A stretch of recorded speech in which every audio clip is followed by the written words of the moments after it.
Hi, my name is David Wilkes and I am your independent candidate for the seat of Forde in the upcoming election on July the 2nd. In this video I want to talk to you about our education system. As you know, Gonski has been constant news for the last few years.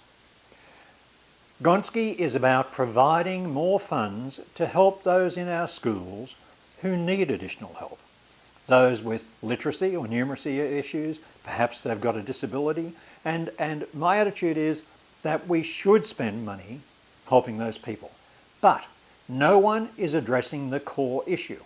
And the core issue is, why do we have more illiterate and more innumerate people in schools today than we have ever had in the past? And it isn't that we're now recognising it or diagnosing it. We had a higher level of literacy and a higher level of numeracy, and we know that for a fact because of the statistics 10 years ago, 20 years ago, 30 years ago. In fact, over the last 4 decades, even though we've spent more money every year on education, literacy standards and numeracy standards have declined. So the obvious fact is that money and educational standards are not necessarily aligned. Now I'll give you an example. Japan spends 3.5% of its gross national product on education. Singapore spends 3%. America spends 5.5%. Now, by comparison, we spend 5%. Right, so America 5.5, Australia 5, Japan 3.5, Singapore 3.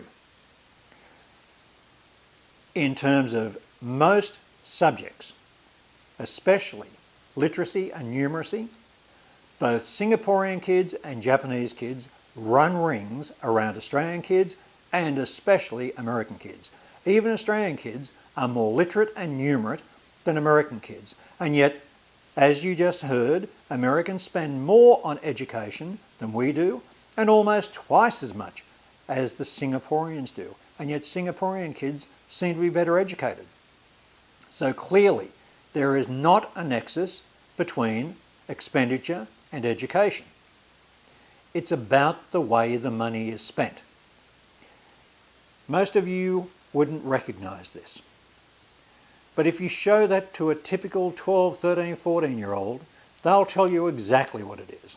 Right? It's called a Raspberry Pi. No, you can't eat it. It's a computer.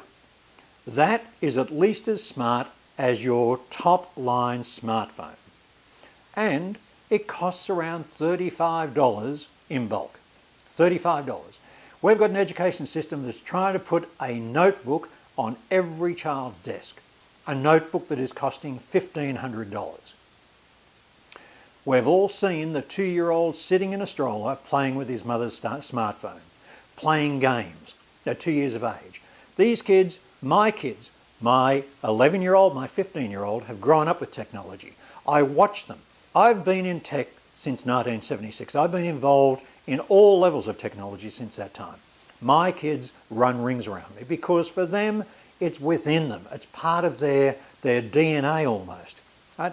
So they know what that is. And I ask you, why put a laptop on or a notebook on a child's desk when we can get the child building their own? What does that achieve? By building their own, they understand what it is, how it works, what they have to do to go the next step, connect the video, connect the keyboard, all of those things. They learn mathematics because they have to code it. Right? They learn the science, what made this what it is, all of those things. There are so many things that we should be doing with our children today, preparing them for the 21st century workplace that they are facing, that we are simply not doing. The reality is we are teaching our kids 20th century subjects using 20th century techniques when they are facing 21st century problems. We have unemployment of 15% in our under 24-year-olds. I actually heard today that it's 19%, so I have to recheck my figures.